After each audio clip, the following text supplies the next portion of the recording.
Howdy everyone, aloha, welcome to another live ukulele lesson with me, Matt Stead. In today's video, we're going to have a look at an absolute classic piece of jazz music.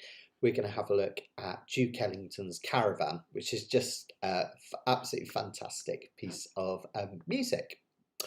Now, it always buffers at the start of these lessons, it just always does. It's one of those things we just have to put up with.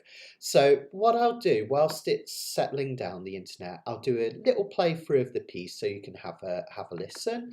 And perhaps if you guys could let me know, we'll just treat it as a bit of a sound check. And if you could just let me know that the sound's all right, that would be absolutely fantastic. You'll be fine, Barbara. You'll learn loads anyway, don't worry. Okay, so the first bit starts something like this.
How cool is that? It's just such a cool piece of music, isn't it? I absolutely love it.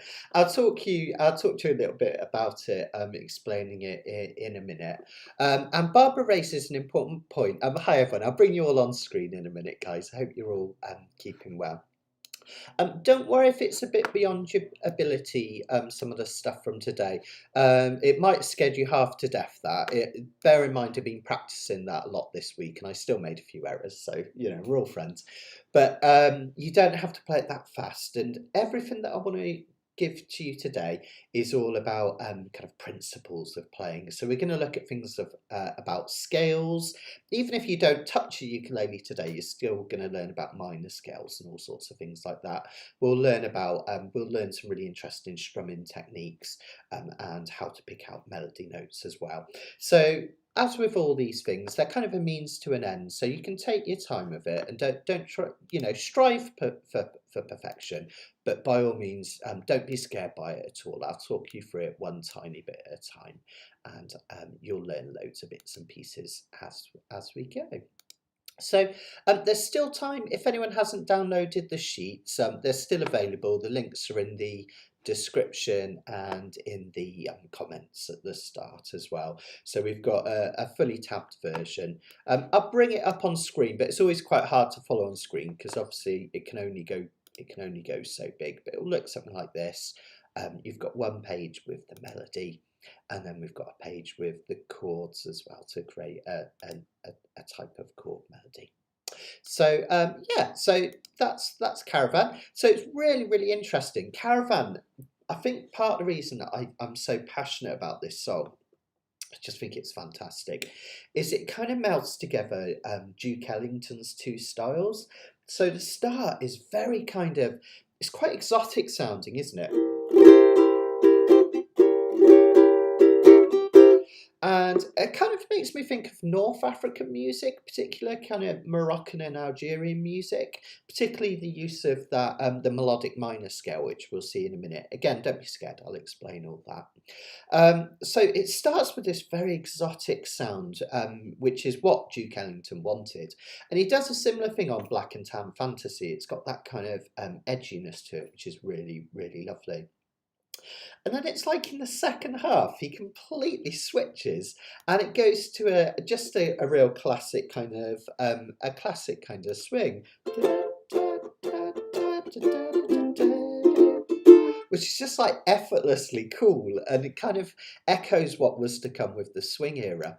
So part of the reason people think Duke Ellington, and he was a bit of a genius, was he was able to straddle those kind of different genres all in one piece of music. He was so influential, just absolutely, absolutely amazing stuff. Just before we get stuck in, just wanted to tell you about one thing today. I've actually got ahead of myself once, would you believe it? And I've prepared the sheets for 2 weeks' time. And I think some of you are going to be really excited by this one. In 2 weeks' time, we're going to have a look at I'll See You in My Dreams, the absolute classic piece that's been covered from everyone from Cliff Edwards, Louis Armstrong back in the day. A lot of people know it from the Joe Brown version. Though the days are long, twilight sings a song of the happiness that used to be. That one there. I'll see you in my dreams. I love it. It's such a beautiful, beautiful song. And we're going to take the piece. I'm going to show you the basic chords. I'm also going to show you how to add little elements of the melody to make it sound really beautiful. So that's going to be in 2 weeks' time, same time, same place, on the Wednesday. So I thought, just for once, because I've got ahead of myself, I'd show you that. Yeah, absolutely, Phil. Got a very, very minor feel to it. In fact, actually, this song, interestingly enough, is in a minor key. Let's have a little talk about that, and I think I'm going to bring my iPad on screen to show you something with that in just a second. One last thing before we start, and this is just to remind you, ask questions. Make sure you've got live chat on and ask questions as you go, because there's a lot that can be learned from today. And sometimes I forget to tell you about stuff, or sometimes I might not have explained it very clearly. So if you're stuck on anything, do ask questions, and I'll bring you in on screen and I'll do my best to answer them as well. Yes, lovely, isn't it? I absolutely love I'll See You in My Dreams, Karen. Absolutely brilliant. Okay then, so let's have a look at the piece. Now, this one is in the key of F minor. How do we know that? Well, if we have a look at the treble clef at the start of the piece of music, and again, you're not meant to know this, that's the whole point, I'm here to tell you. You'll see at the top, on the very top left, there are 4 flats. And every key has a certain amount of sharps and flats. For instance, C major has no sharps and flats. G major has 1 sharp, it's an F sharp. F major has 1 flat, it's a B flat, and so on and so forth. So you can kind of work out the keys from that, or you can have a friendly teacher that tells you. And the 2 keys that have 4 flats are either A major or F minor. Every major key has a minor key which also has the same amount of sharps and flats. They call it the relative major and minor. The reason we know it's F minor rather than A major is it's got a darkness to it. It's got kind of a dark quality to it. And funny enough, it's like Phil already said, even without me mentioning that, it's got a very minor sound to it. Those kind of flatted notes, quite dark sounding. So we know we're in the key of F minor. Now, what I've done is I've prepared a little sheet, and I'll make this available at the end for everyone. Hi, Rebecca, and we'll kind of I'll put a link to it perhaps on YouTube as well. I've done a little kind of whiteboard. Hopefully, this will come up on screen. Could someone just let me know if this is working and you can see this? Hopefully, it is. I know it'll take a while to show up.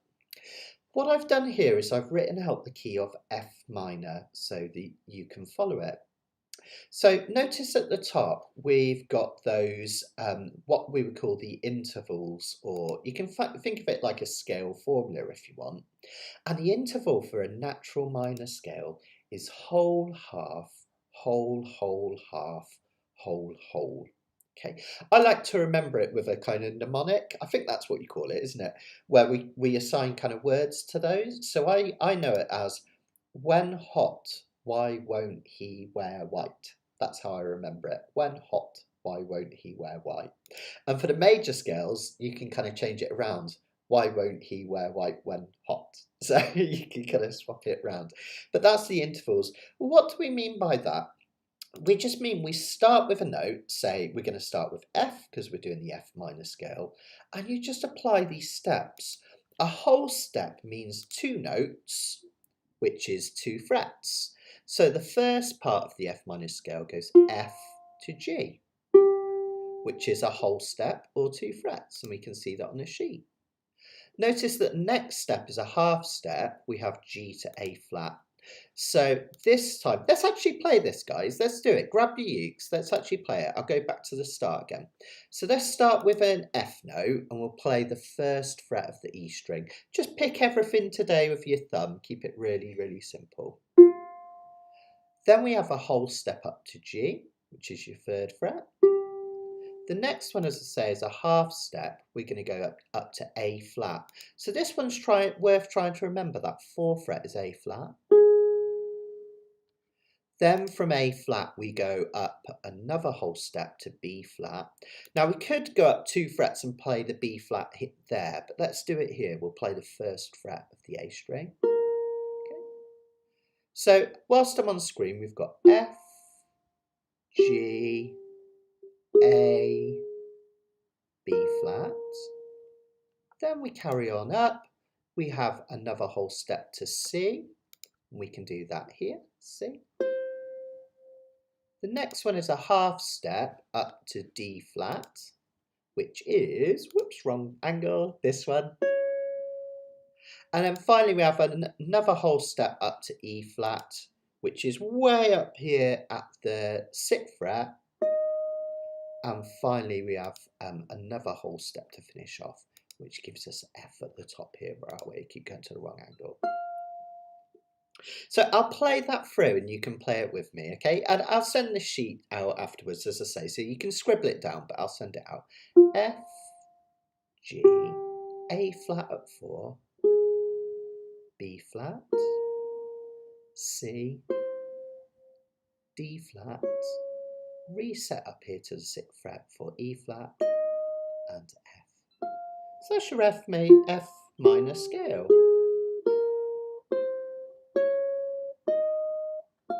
And you can practice it up and down.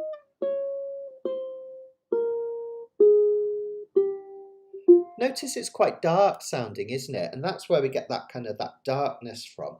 If I was to play the F major scale, see how brighter that sounds? Whereas F minor,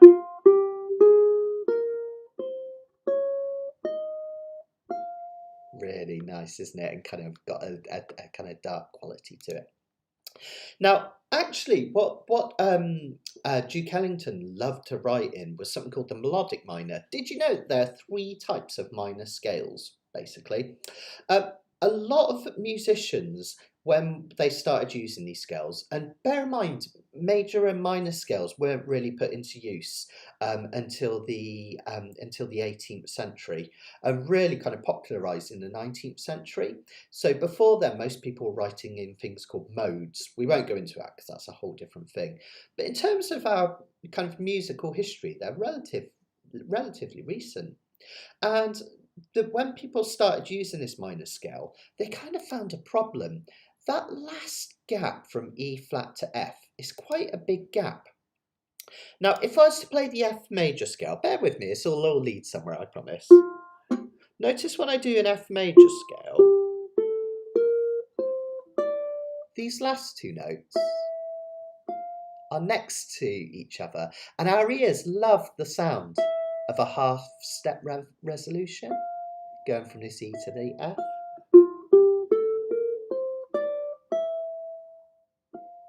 So what people started doing, composers, they started taking the F natural minor scale, and instead of playing an E flat, they played an E, because that had that nice resolution to the F. Again, don't sweat this too much. And that's something that Duke Ellington uses in this song. You'll hear that E natural in a few places in the song. So that's called the F melodic minor. And I've put that on there on your sheet. As you can see, it says E flat becomes E. So it's simple as that. All right, so we're in the key of F minor. So the reason I went through that is it kind of gives you an idea of where you're going to be playing the notes. Gives you a chance to practice it. I would love it if you practice that F minor scale before we start and before you practice this piece each time. And it kind of gives you a head start because you know what notes are going to come up in the piece as well. So always worth practicing the relevant scale beforehand. So there you go, we're in F minor. So what we're going to do first of all is we're going to have a look at your first sheet, which is just learning the melody, which, because it's based on this F minor scale, has this lovely kind of exotic sound to it. Don't worry too much about the timings. I think if I was to explain every single note in terms of kind of how long you hold it for, it'd take quite some time. But notice that this first note, this C note way up here, that just means the third fret of your A string. It's held for some time. In fact, it's held for two measures. 1, 2, 3, 4, 1, 2, 3, 4, 1. Before I even hit the next bit. So, as I say, we're going to pick everything with our thumb today. Try and get that thumb at a right angle to the string, so it's not flattened here. Bring that arm out so you're picking with the middle part of the thumb. And try and pick these melody notes roughly where the body of the uke meets the neck, because that gives us what they call in Italian dolce, a sweet tone, which is really lovely. If I pick back here, quite a banjo tone, they call it ponte near the bridge. We want this lovely warm gentle tone. All right, so we're going to pick that C note, and then you can use the tab to help you for the next bit. I'll stay on close cam. I'm going to go up to this lovely D flat note, which we now know is from the key of F minor, 4, 3. I'm going to jump up to the E string, and I'm going to use my second finger to play this G note here, this third fret. So that gives me 3, big gap, 4, 3, G. Then I scooch way back here to the first fret for this B flat. Then I'm going to use my little finger to hit this C note, the 3 that follows. The reason I'm going to do that is later on we're going to get this lovely legato sound like this. Hear that? It's almost like a slide that we want. So you could make a note on your sheet or just make a mental note that that 3 we're going to play with our little finger. I'm going to take it up to 7. Then we reach back to the G note here, 3rd fret of the E string, and finally finish with this B note. Okay, as I say, you've got your whole lives to perfect this. All right, take your time with it. Be really gentle on yourself and slow. And it will sound something like this. I'll do it so nice and slow. 1, 2, 3, 4, sing. 4, 3. 3 on the next one. 1, 3, up to 7, back to G, and 1. Yeah, nice. Let's try it together. 2, 3, 4. 2, 3, 4. 1, 2, 3, 4. 1.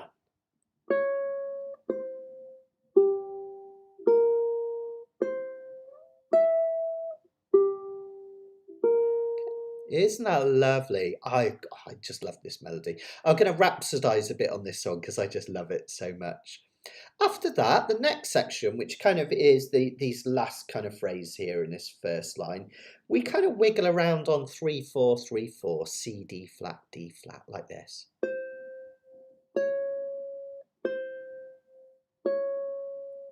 We finally go back to 2 and 3. Notice something here, because the lowest note that I play in this whole phrase, apart from that, the one at the start of the next line, which is 1, the lowest part of most of that phrase is this 2nd fret.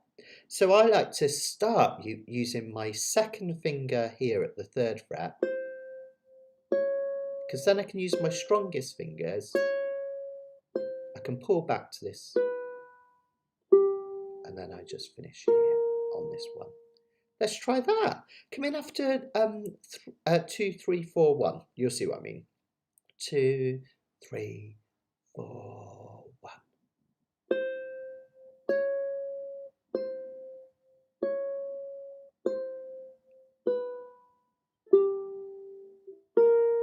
Yeah, lovely. And just have a rest for a second. Karen, exactly. That's one of the things I want you to take away from today. We do so many, in the Western world, so many of our pieces of music are based on major scales. And we kind of, I think it misses out on that lovely exotic sound you can get from that minor. The reason I mentioned Algeria and Morocco is that a lot of North African music uses minor scales, and also it goes quite modal. But it gives it this flavour, and that's why we get that flavour of that kind of exotic feel, which is really, really lovely. So that's your first 2 phrases. Notice we've got big gaps in between these phrases. The next one is the one that starts halfway along the 2nd line. Okay, this is really lovely. This introduces something called chromaticism.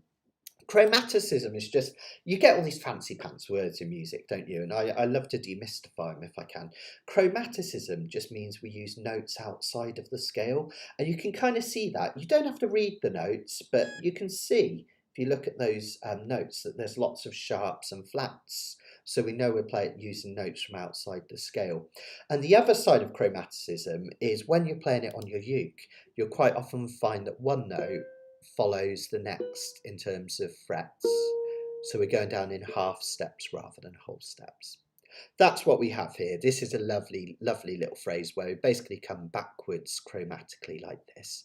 So we've got 3, 2, 1, C, B, B flat, open A, that A flat at the 4th fret of the E string, reach back to the 2nd fret, G flat, and F. So if I put that together, 3, 2, 1, off, 4, 2, off, 1. Yeah, nice. Let's try putting together the whole of that first section then, just as a melody, guys. Let's give it our best shot. Okay, 2, 3, 4. 2, 3, 4, 1, 2, 3, 4, 1.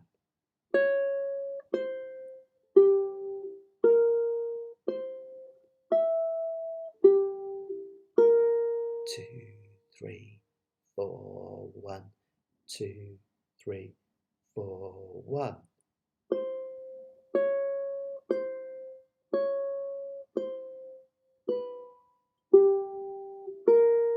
2, 3, 4, 1, 2, 3, 4, 1.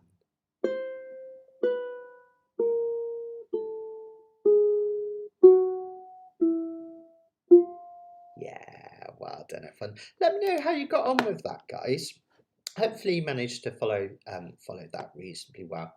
The next little snippet of melody, I'm not going to worry about too much because really most of the next section is based around the chords. You can have a little go at home if you want in terms of just playing the notes of the next section, but don't sweat it. I want to concentrate on this first section just whilst we're striking whilst the iron's hot and we're in that Latin mode. So in terms of the chords in this first section, don't worry about, where they're played and the up the fretboard stuff and all that for a minute. We'll just have a look at the chords. Believe it or not, when Duke Ellington wrote this originally, it was based around, the whole of the first section was based around two chords, mostly just a C7 chord. I think this is the original key, so I think it actually was C7, but certainly a 7th chord anyway. And the whole of the first section, ignore those D flat diminished, I'll explain those in a minute. The original is just one chord for this first bit.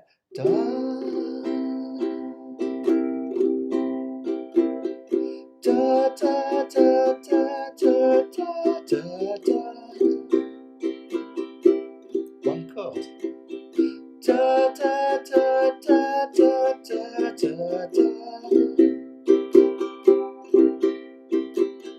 Da, da, da, da, da, da, da, da. And then another one at the end. Cha, cha, cha. Sorry, I couldn't resist. So one of the most powerful things in all of music is the power of the 5th chord of the scale, F, G, A flat, B flat, C, go into the 1 of the scale, F minor. So the 5th chord in the key of F minor is a C7. Okay. And the 1 chord in F minor is a form of F minor. And Duke Ellington played a minor 6th because it just has a cooler sound than an F minor, basically. And that was it in terms of the chords. The whole of the first section of Caravan, with all the amazing fireworks and everything, was just those two chords. Now, what happens in the original is that in the bass parts, which I don't even think were played by a bass, I think they were played by a tuba. I think I could have got that horribly wrong. Music historians can correct me. But the bass instruments, they add this D flat note in. On our ukulele, we can play a D flat up here, the 1st fret of the C string. Okay, like this. And what they did in effect is by adding that D flat note, you could either think about it as creating a new chord called a C7 flat 9. Don't worry about why, that's like way too complex for now. Or you can think about it as a D flat diminished 7. It's only one note different, but that suggested D flat in the bass. Just see how it kind of builds the tension. So Duke Ellington actually only wrote it as a C7, but the bass is going.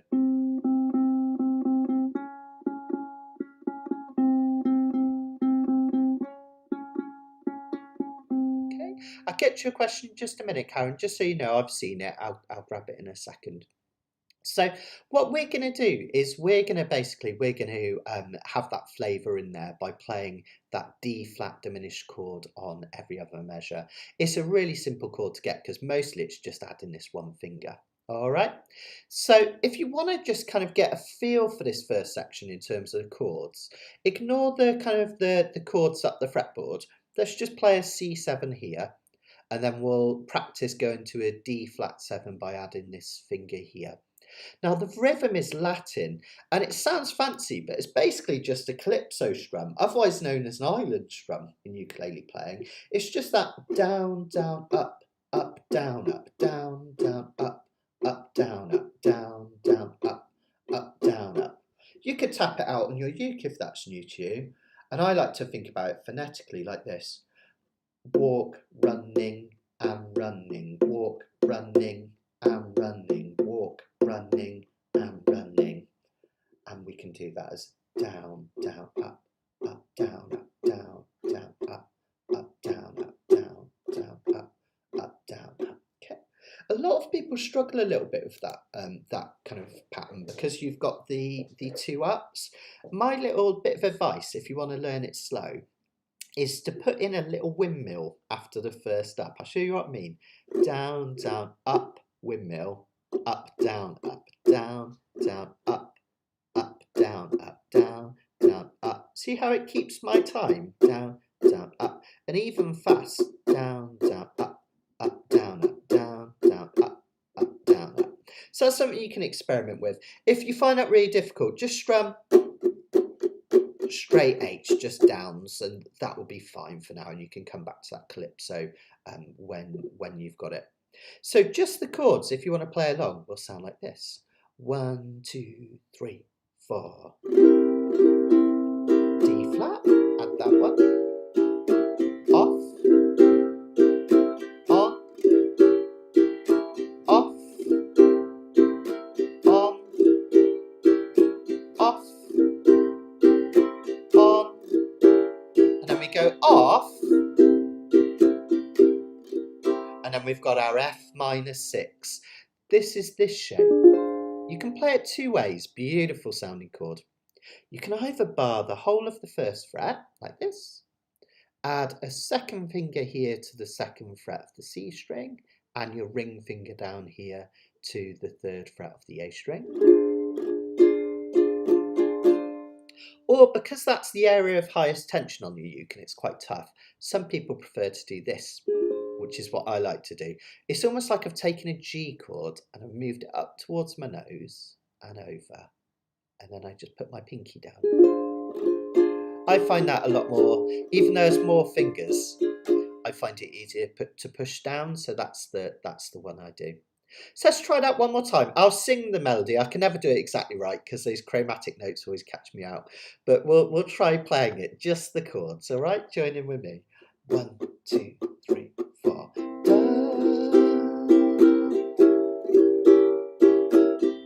Da, da, da, da, da, da, da, da. Told you. Da, da, da, da, da, da, da.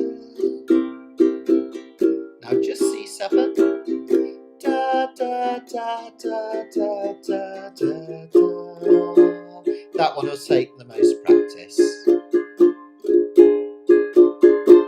Okay, and you might think, oh man, all I'm doing is going over the chords. I want to do the chord melody. Don't worry, I'm actually going to show you how to do that in a second. And if you can play the chords like that, and you can play the melody, which you've already done, you can put them together. I'll show you how. All right. I'm just going to check something Karen asked earlier. So bar 12, using third finger on the 4th fret. Let me just have a look. Button.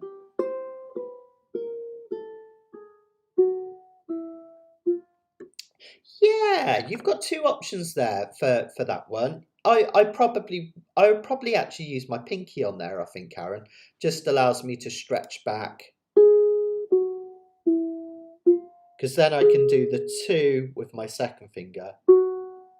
And when I hit the F at the end, I can put my first finger down. When we put the chords, it's gonna muck that up slightly anyway, so don't sweat it too much, Karen. But I'd probably go for my pinky for that one. All right. Now what we're going to do is we're going to put in some versions of those chords up the fretboard. Now this is a beautiful thing, and this comes back to what Barbara was saying earlier about being a bit nervous about this and what she could learn. I like to do things on 2 levels. Those first 2 measures we're going to play some up the chords, up the fretboard inversions. But if you struggle with that, for the first 2 measures, just do C7 here and that D flat diminished there. That's perfectly fine and perfectly valid. All right, so if you struggle with this next bit, just do that and you'll be fine. What we're going to do is we're going to take an A7th chord. I want you to try using your second finger on that C string for an A7, and we're going to take it up and we're going to bar the 1st fret, which would make an A sharp 7. Take it up one more would make a B7, and one more gives you a C7. That's the version of C7 I want you to try at the start of the song. And then we just add our rhythm in. Down, down, up, down, up. Now, just like down here, to change the C7 into a D flat diminished, you've actually only got to add 1 finger to the chord. But it's a bit of a squish. Can you see how you've got to add this ring finger down here on the 4th fret of the A string? It'll look like this. I'll come in really close. Oh, sorry, earthquake. Oh, there we go.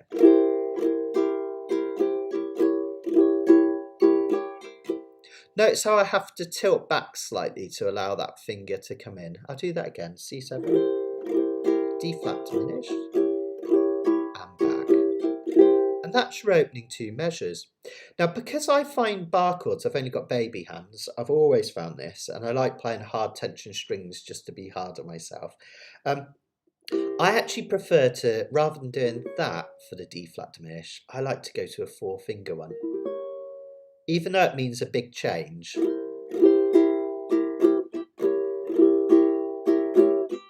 I find it more comfortable. All right, but your mileage may vary, as they say in America. Have I got that right? So whichever works for you. But that's it. That's the first couple of measures, right? 1, 2, 3, 4.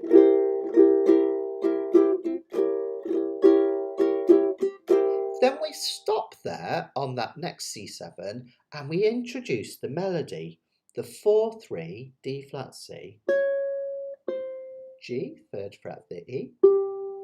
And then where we were playing B flat before, we're going to add one more finger down and we're going to play that diminished chord again. And we carry back on with the melody. 3 up to 7, come back to this G note, and then finally resolve it to that C7. All right. So just that little snippet starting with the 4-3-3 here will look and sound something like this.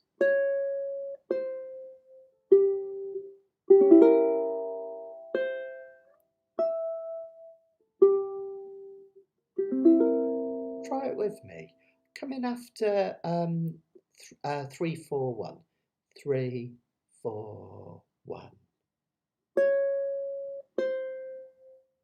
Chord. 3-7. Back to 3 on the E string and C7. Yeah, good. Now when you get back to that C7, it's quite good. You can either use your first finger and then just put this finger back here for the D flat that follows, or if you can remember to use your second finger there, you can then use that one here. But once we've done that, we just back to that down, down, up, down, down, up, down, like that. I'll play that through once really slowly and then you can try it first time or just have a listen and join in the second time. So my C7 chord, 2, 3, 4. D flat diminished. 4, 3, 3, 3, 7, 3, C7. Add the finger. Okay, let's try that all together. Remember the first two measures, you can just do these C7 and D flats if you struggle with those, because it works, it's just as well. The only reason I like these is it kind of puts the melody here, which is really nice. You get that nice kind of that high C in the melody. Let's give it a go. 2, 3, 4.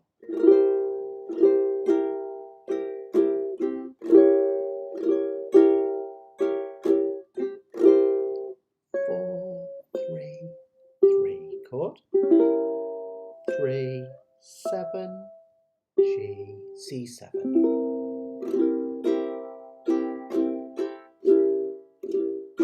Notice we have another C7 stop. And then the next bit, we're just going to go on with a similar process through the whole this first section. It's one of those ones where if you practice it below tempo, it's still a little bit scary, but it's not half as bad as it looks, right? Because you've already done this melody that follows next halfway through the second line. Let's have a look at it. So you've just done this. This is measure 6 into measure 7. We hit this 4-3. We put down another of those D flat diminished chords. You could leave this out and just hit 4 if you want. 3, 2, 3. And after that, easy peasy lemon squeezy, just C7 to this one again. And then we hit C7 and we play that little chromatic run.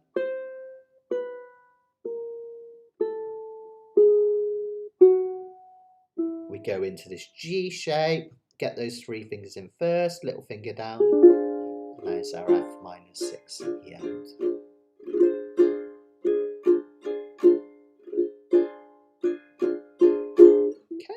Now, again, I'm really keen on demystifying things.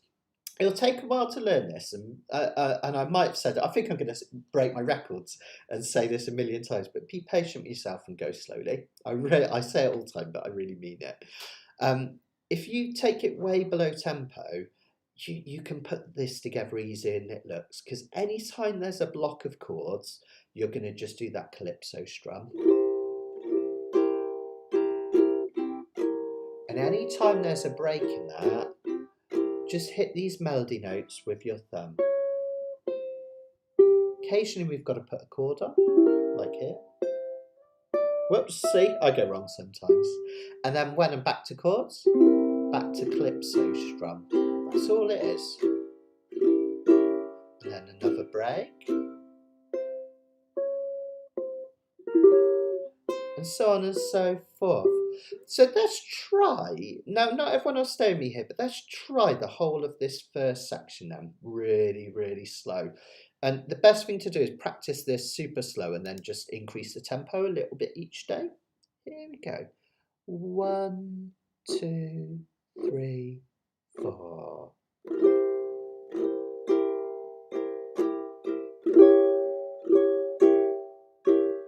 Here's a melody. 4, 3, 3. Chord if you can. 3, 7, 3, C7. Calypso.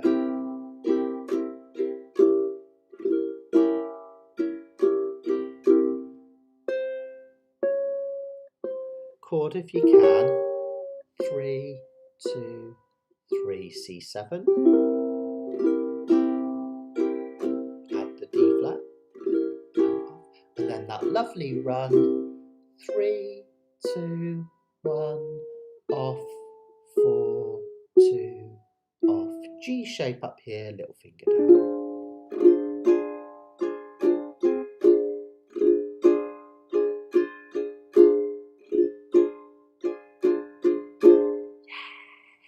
There's your first section. Really nice, guys, really nice.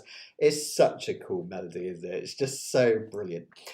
Now, what I like to do in terms of dynamics on that to make it kind of sound really interesting is you might have noticed that when I was strumming, I like to use the nails of my right hand. Now, I've got super long nails. They get embarrassing when I give change in shops and people look at me like, oh, he's got really strange nails.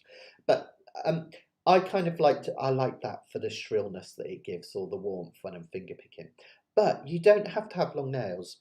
Even if you've got very short nails, you can still brush what you have over the strings. And that's what I'm doing as I do these chords. I'm basically just brushing the nail of 3 of my fingers over the strings. I also keep it quite light, i.e. I'm not pushing very hard. See how it gives quite a light tone. The reason I do that is then when I pick the melody notes with my thumb using that technique I showed you where I use the middle part of my thumb, they're really warm, and then this is brittle sounding. So I have brittle, warm, brittle,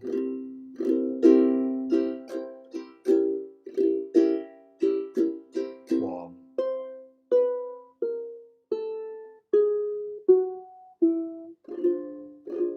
And that just kind of creates a nice dynamic, which I like. The other thing that I do, which you can have a little experiment, is after I've done one of those big blocks of chords, I like to, when I hit the last one, I'll really cut it short. So instead of, I'll just take all the pressure out of my hand and it'll just kill it dead. That creates a real kind of dramatic sound. Have a listen.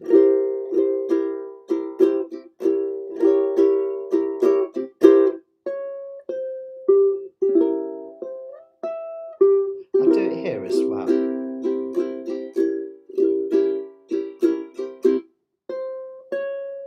See how it kind of creates a bit of drama?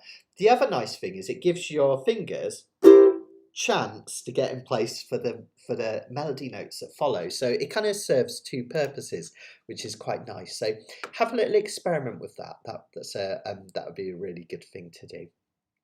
Now, next bit's really fascinating. I'm going to talk a little bit about music theory, but if it hurts anyone's brains, don't sweat it too much. And I'm just, yeah, I've got my book here to show you. This isn't to sell this because I've actually basically run out of print copies of these. You can still get the PDF version on my website if you're interested. This is my reference book I did, which has got all of the scales, all of the chords up the fretboard, everything you could need in music. Even explains kind of sheet music and things like that. But the reason I grabbed this is it's got a copy of the Circle of Fifths in.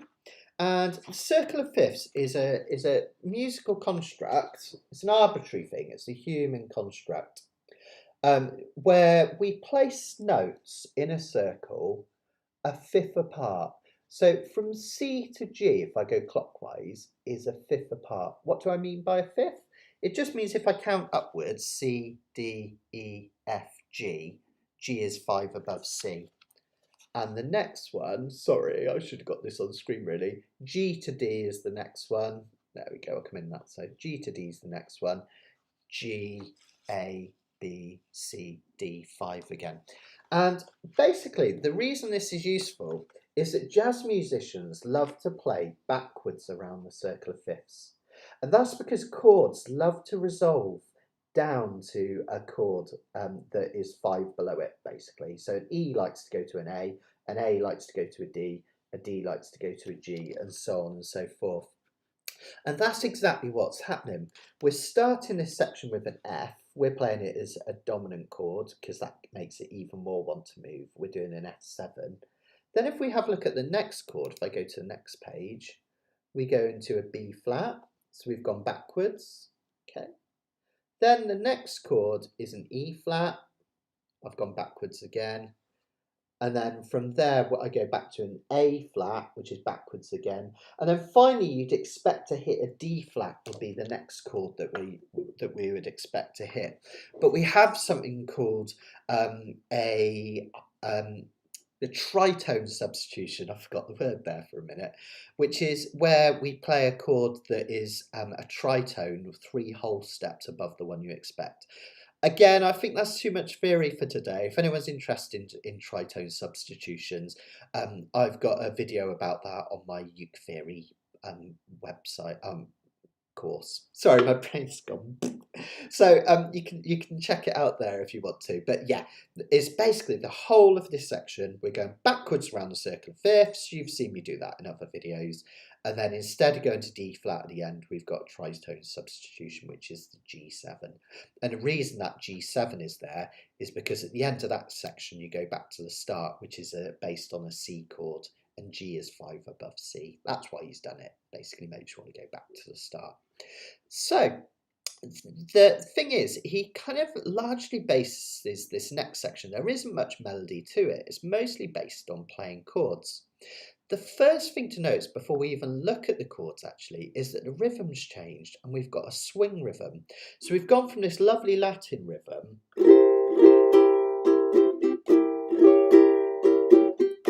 to a very straight swing rhythm.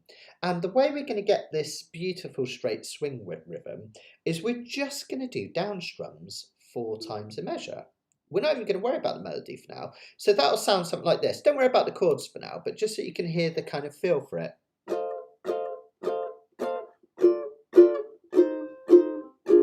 See how kind of cool and just effortless that sounds. Now you can practice this just by covering all of the 4 strings. So we're going to do a chuck, and you can just strum down. 1, 2, 3, 4. 1, 2, 3, 4. 1, 2, 3, 4. 1, 2, 3, 4. Let's try that with one of the fancy pants chords that we've got. So you might see down here, the first chord of the next section is an F7 but played up the fretboard. Now it's the same shape as we're playing that C7 in the first section, only that shape has been taken way up to 8 and 9. You can always spot your 8th and 9th frets because they're in between these two, which are 2 apart, your 7th and your 10th. So it's an A7 shape, played with your 2nd finger, your index finger bars behind it, and you take that right up to the 8th and 9th. Now, this might be tricky on smaller ukes, and this might take a little bit of practice for this, but that's the chord that we're going to do. Now, if it sounds a little bit squeaky, you might get a little bit of that going on. Don't matter, because we're going to keep these chords really light. And rather than just strumming and letting them ring out,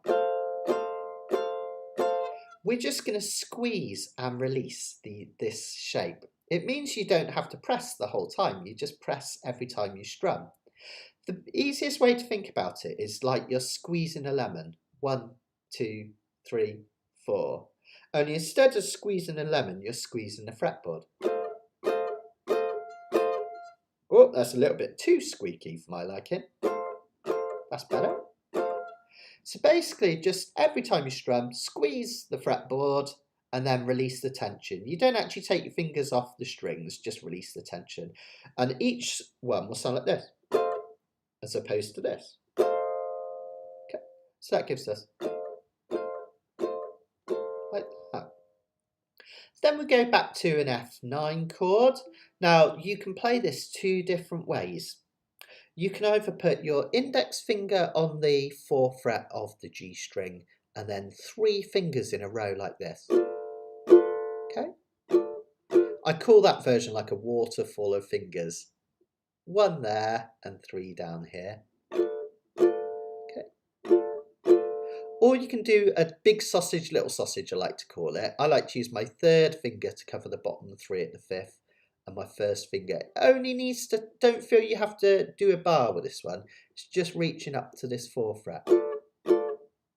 Or you can even do 1st and 2nd. Whatever feels comfortable for you. Okay, now let's take some practice, but if you do it in slow motion, we've got 4 of these.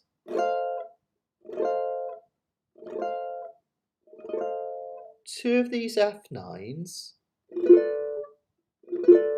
And then we come back to an F7 with our little finger on this C note here, the 3rd fret of the A string. And then finally, just take this little finger away.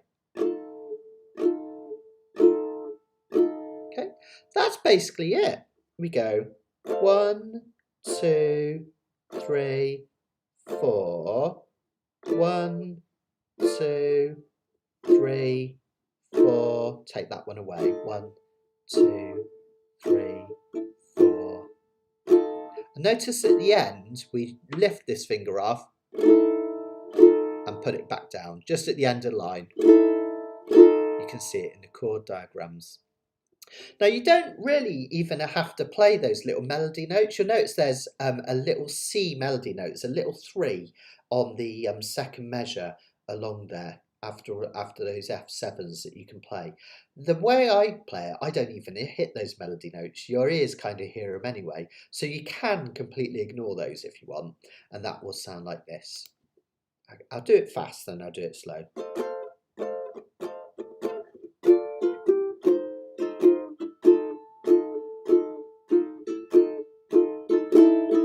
There's my off one. Slow, it will sound like this. 2, 3, 4.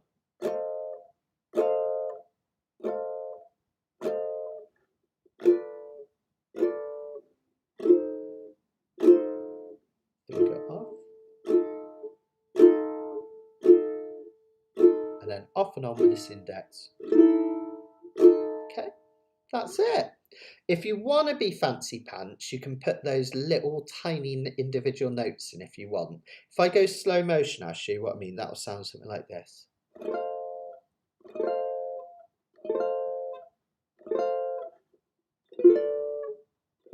Here comes one. Pick.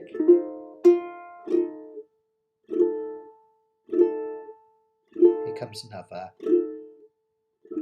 Pick. And fast, that'll sound like this.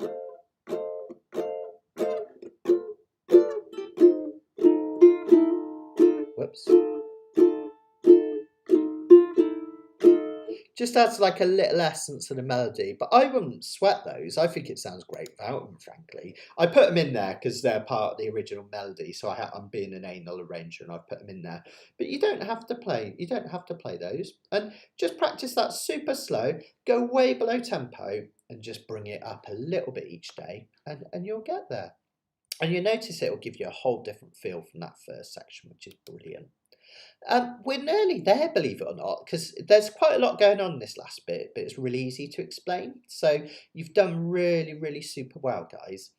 The next chord, we've got this B9 at the start of this measure up here. Two different ways to do this. You can either bar the whole of the first fret and then put your second finger here, second fret of the C string, and your ring finger here, third fret of the A string. Or you can do it like we did earlier, where you can do a G shape up here. It's the same chord as an F minor 6. It's because they're related. Don't worry about why. Again, too much theory for today. I've hurt your heads already. But it's the same chord as the F minor 6 we were doing earlier. The next measure, however you're doing it, whether it's like this or like this, you just take your little finger and put it on the third fret of the E string, and you keep strumming. Now, you don't have to be exact and just strum the top 3 strings. You can just kind of aim roughly towards them and you'll get this. It's quite discordant, but that's okay. It's meant to sound like that. So move your finger up, take it off for the next one, second shoe.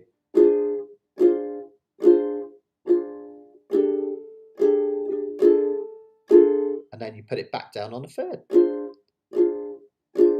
Okay. If you're doing that barred, it will look and sound something like this.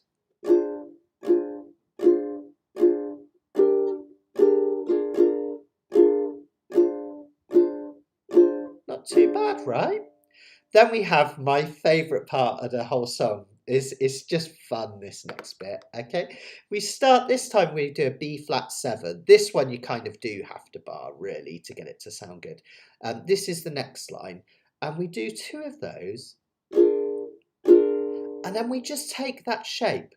We play it once where it is. And then we move it up to the 3rd, 4th, 5th, and then once more to the 6th. Okay, timing is 1, 2, 3, and 4, and then you start the next one at the next measure. It's really super sweet. 2, 3, 4, 1, 2, and then the next measure, same shape, just at the 6th fret. E flat 7, just bar the 3rd fret. And then we go to this E flat shape here, just a normal E flat, if you haven't played it before, 1st fret of the 1st string here, and then middle 2 frets of middle 2 strings of the 3rd fret. And then we take that shape up for this E flat 7, just move everything up a string. Again, try and aim your strum towards the top 3 strings, but it doesn't matter too much.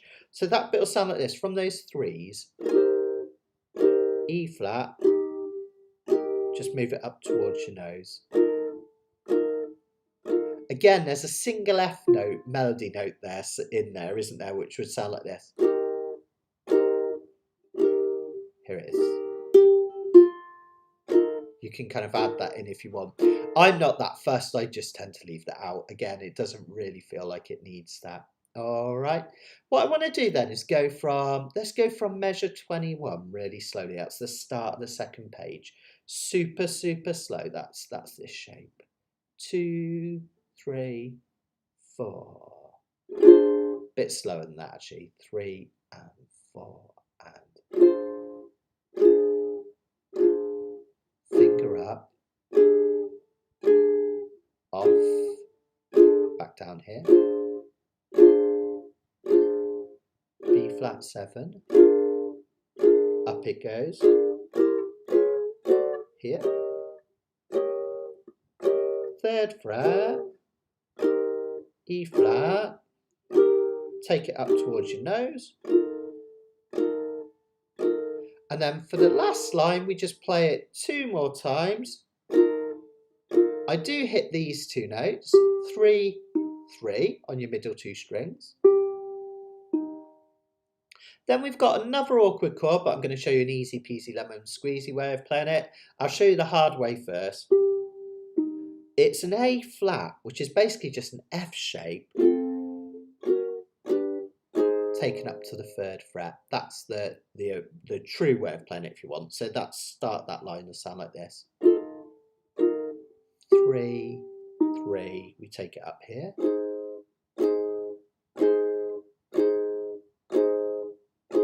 Now, if you find that bar chord a struggle and you've got achy fingers, you can kind of just take a G shape and move it up like this for an A flat and just concentrate your strum towards the bottom 3 strings. A lot easier, right?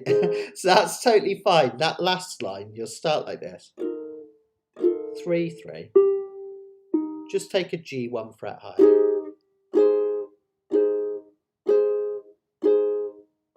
6, 4 on the E string. And then we've got an F7 shape moved up to a G7. So an F7 with your little finger down here on the 3rd, 4th and 5th frets for this G7. And then for the augmented version, that little one for the +7, just push your little finger out. Okay, push it out like that.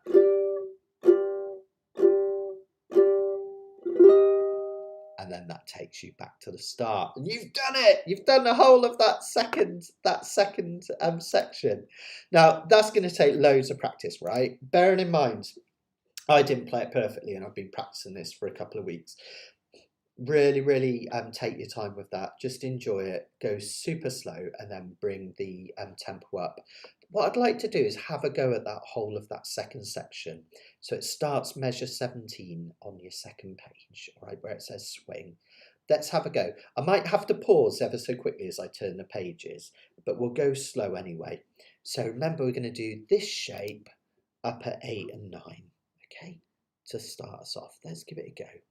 1, 2, 3, 4. F9, F7, finger off, lift your finger on and off here, and then I'm going to turn the page quickly, and then we're going to go to this shape, take our finger up, take it off, bring it back down, that shape and take it up the fretboard, ba, ba, ba, ba, at 6, bar the whole of the 3rd fret, E flat shape, move it up to your nose, 2 more of those, start the last line, 3, 3, that A, G shape moved up, 6, 4, G7 here, and move your little finger up. Yeah, and that, I put that chord in, the original just goes there, but that extra one really sets up this going back here, which is super nice. So that's me just showing off that G sharp or that G7 augmented fifth. I just love the sound of it. It sounds great. And basically that just takes you back to the beginning and whoosh, you do the bit that you've already done. And the way this works, the terms of the structure, is you do the A section twice. It's like the verse, if you like, twice. Then you do the B section, the bridge, and you do that once. That's mostly a second page. Then you go back and you do the A section again, basically, to put it all together. So what I'm going to do is I'm going to play us through 2 last times The first time I'm going to go super, super slow, and I'm going to see if you can play along as best you can. I'll kind of say it as I play it, really, really slow. If you get lost, don't worry, just try your best. And then I'll do a version a bit more up to speed so you can see how it sounds up tempo to finish off.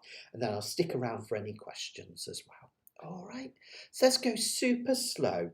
Remember this first section, we're doing our lovely Latin rhythm. Okay, let's give it a go. 1, 2, 3, 4.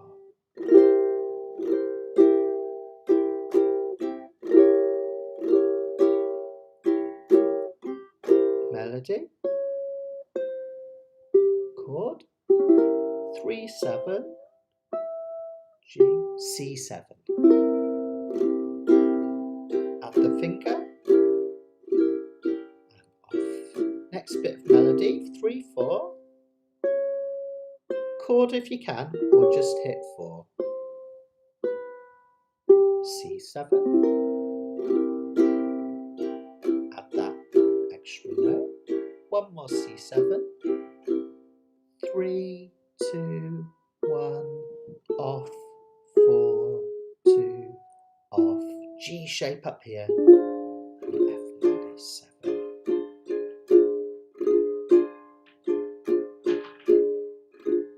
Going to go back to the start. 2, 3, 4.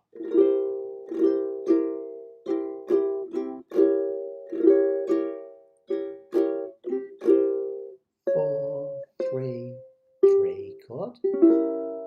3, 7, G, C7. Add your finger. 3, 4. Hit 3, 4 again if you don't want to do this chord. C7. A little chromatic run coming in now. 3, 2, 1. Off. 4, 2. Off. F minor 6. I love that chord. Then we're going to go to our swing section. Keep it nice and slow. 2, 3, 4. F9, F7. Take away your little finger. Finger on and off. I'm just going to switch page, sorry guys. And then B flat 9. Take your finger up to the E string. Off. Back down. Off. Up we go. Ba ba ba ba 6. 3. E flat. Move it up towards your nose. Last bit, 3. A flat. You can just do a G shape moved higher. 6, 4 on E. G7. 2, 3, 4.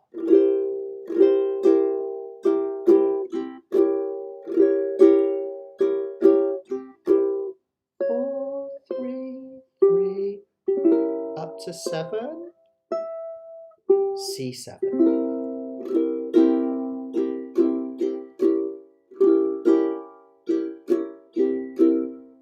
3, 4, 3, 3, 2, C7.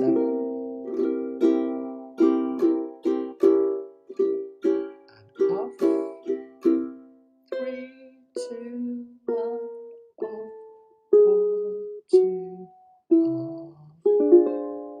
Yeah! Well done if you managed some of that, guys. That's absolutely brilliant. Yeah, little victories. Fantastic. You've got it. Fantastic. Brilliant. Absolutely brilliant. Okay, so Karen was asking, is there a sharp note in this key? C measures 11, 12 and 16. Let me just check. Do, do, do, do, do, do. We've got the C natural. Oh yeah, so that bit, Karen, that's where it goes chromatic. So the notes, yeah, the notes aren't following what you would expect. So you'd expect the B to be a B flat, but it's actually played as a B natural and then a B flat.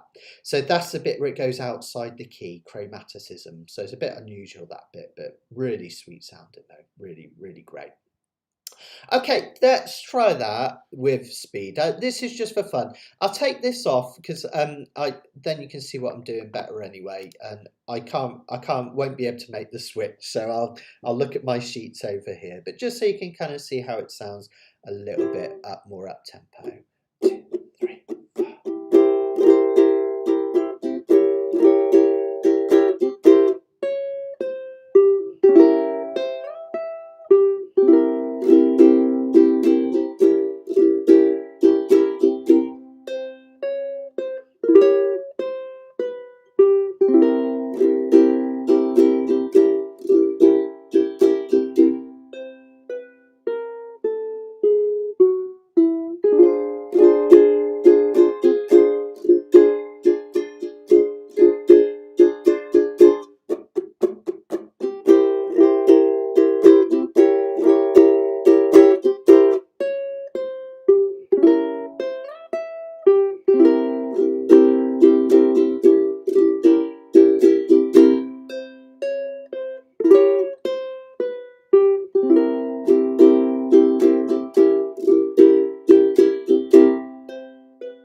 Whoops, sorry, I'm going to do that again.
There we go.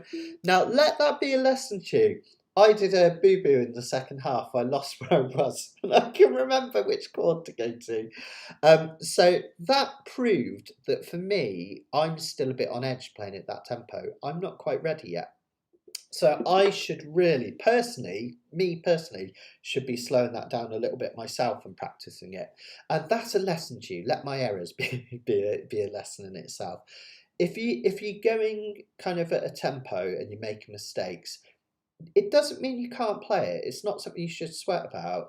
It just means you need to slow the tempo down and practice it more at a lower tempo. And then you'll bring it up. And eventually, give me a few weeks, I could do that without making mistakes, hopefully. But it just goes to show you've got to practice it slow and then build it up. One of the things we're most guilty of is wanting to rush things, isn't it? And I do it all the time. I'll keep practicing something at tempo. And every time I make a mistake, I get more and more frustrated with myself. Whereas if I actually just slow it right down and make sure I've got everything dead on, it's more satisfying. Everything sounds right.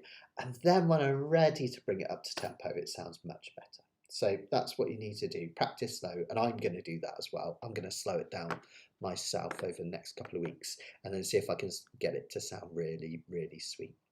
So hopefully you enjoyed that. What a crazy tune, right? Isn't it amazing? If you enjoyed that and you want to listen to a really nice version of it, there's a brilliant film called Whiplash. Some of you might have seen it and you probably already know what I'm talking about. It's about a young boy who decides he wants to go to music college and become like a jazz drummer and follow his kind of heroes. And he has this really mean jazz tutor, and you never know whether he's like pure evil or he just wants the best out of this kid. And the final scene is like a battle royale of the kid on drums and his conductor.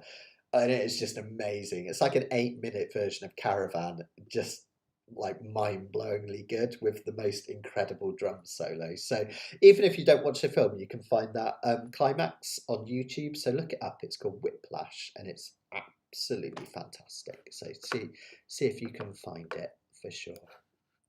Rebecca, yeah, great question. Practicing the stretch of that pinky. Do you know what? I had this with one of my students this week where they were struggling a little bit with their pinky, and I was trying to think of how to help them. One of my favourite ways is to do a little bit of a blues playing a little bit of the blues. So when we play the blues in G, if you can scribble this down or just copy it through. 12-bar blues in the key of G. You have G for 4 measures. You'll see what I'm on about in a minute. C7 for 2. Back to G for 2. And then finally D7, C7 and G. That's your basic 12-bar blues. G.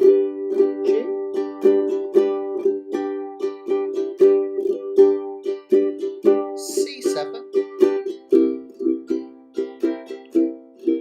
and G. I am going somewhere with this, don't worry. D7, C7 and G. You can do another cheeky D7 at the end if you want.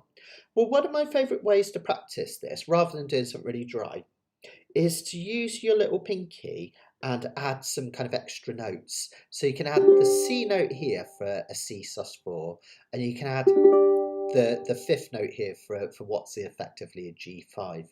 So you could start by adding it on and off this third fret of the A string like this. You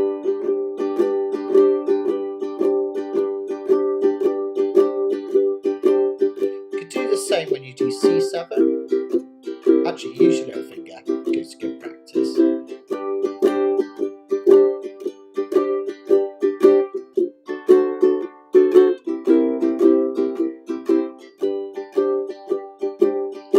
And then really good to get it stretching. Same thing, but come on and off the 5th fret of the A string. A bit more of an unusual tone, but great practice.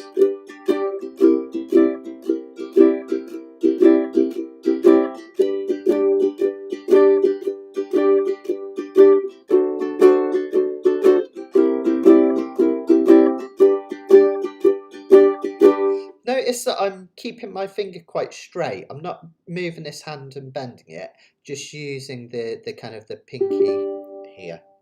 And just the edge of it. Now finally, final exercise, which is really fun to get it going, is I like to go off 3, 5, 3. Like that. Off 3, 5, 3, off 3, 5, 3, off 3, 5, 3, off 3, 5, 3, off 3, 5, 3, off 3, 5, 3, D7 and C7.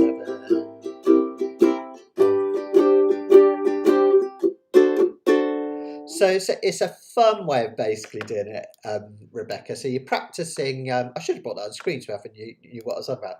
So you're practicing the blues, but you're really doing finger exercises for that little pinky, little finger if you prefer. I've become Americanized. I teach so many American students now that I call it the pinky without thinking. So sorry, UK folks, your little finger. So great practice that is for moving that pinky or little finger up and down, and something a bit more interesting than just boring, just hitting those scales, which is a kind of a one way of doing it. The other thing, of course, Rebecca, is this goes for everyone as well. Practice that F minor scale. When you go to the E flat, maybe reach up with the pinky. So that would look something like this. Pinky for this one's good. Reach up and then take it all the way up. That'd be good practice for that scale and building that kind of stretch and kind of effort with that pinky, which is really good. I actually like to add that open E that we talked about in this one and make it a mix between the melodic and the natural minor.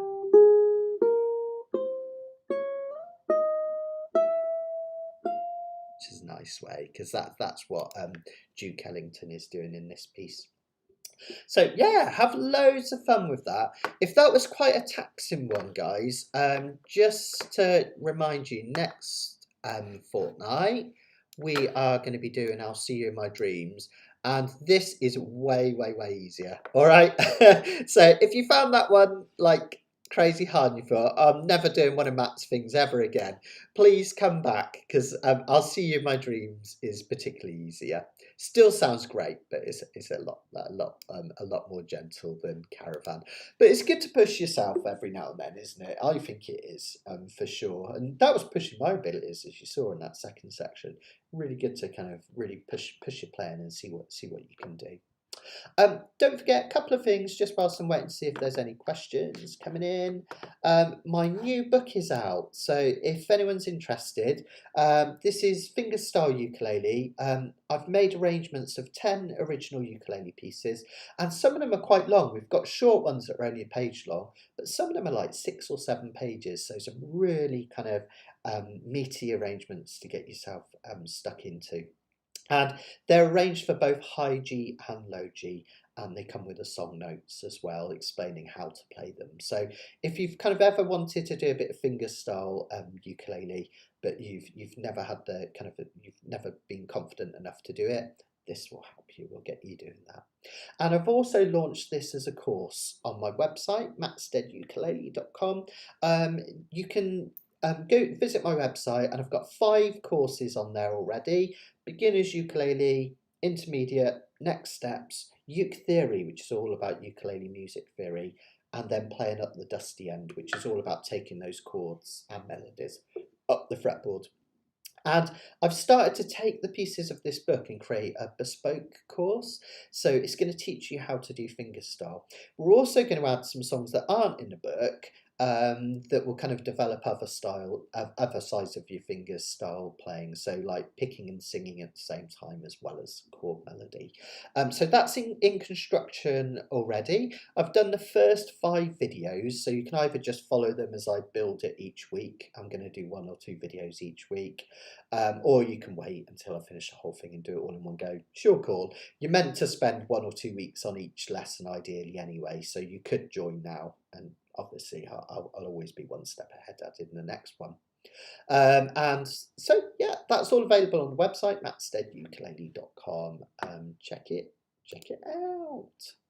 And don't forget one last thing, just whilst you're all here, if you want to practice any of this, we've got our Canacapilla Mondays, which is like, I'm always saying, I said it this Monday, I think I got a bit over emotional this Monday actually. It's my favourite day of the week. It's Mondays. I work from 9 o'clock in the morning till 8:30, and you would think I'd be absolutely exhausted and fed up by 8:30, but I'm not. I love it. I just love Canacapilla Mondays. It's a chance to all get together, chat, play songs, have a laugh. Just so much fun. So if anyone wants to come along to that, that's every Monday, 6 o'clock UK time. And all of these live lessons and the Canacapilla, they're all archived at my website. It's all there. I've even created a music forum there as well. So I'm basically trying to get everything I can think of in the world on my website. Go and check it out. Matt Stead Ukulele. All the stuff is on there. So yeah, there you go. Somebody once asked me how long it takes to learn bar chords, and I said about 7 years, and they got really angry with me. And I had to kind of qualify it and explain that it takes a few months to learn them, but to really get them sounding crisp, it can take a lot of work. It took me years and years to get mine sounding clean, but just keep working at it. Every day you get that little bit better, and hopefully that'll do it. Oh, Karen, I saw yours. Oh, Karen, you're not going to believe this. Oh, I won't hold it up because it's got your address on, but if you can see those packages at the back of the uke room, where are they? There. One of them's a ukulele. The one on the top are my music books that are going out, and yours is in there. So funny enough, I saw yours today. It's on it. It'll be winging its way to you very, very soon. So hopefully you'll enjoy that. So yeah, Karen, the Aurelian is. I promise I didn't set her up to ask this question, but the Aurelian goes live tonight. That's the one I've been working on this week. So the instructional video, I actually recorded it and uploaded it to YouTube yesterday, but I thought it'd be nice if it went live after this session. So it's scheduled.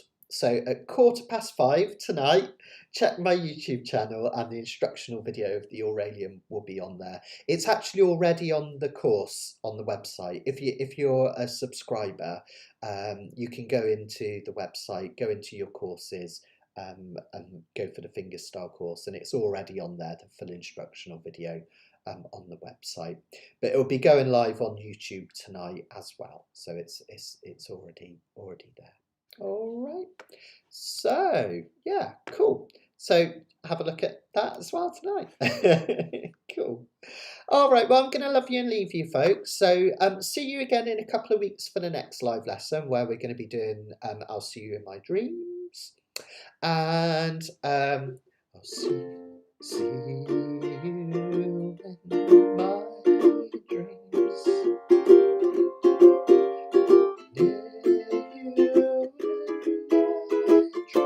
There you go. And I'll see some of the rest of you, hopefully, for Canon Capilla this coming Monday. Get on the forum and get chatting, and I'll see you soon. Take care, everyone. All my love.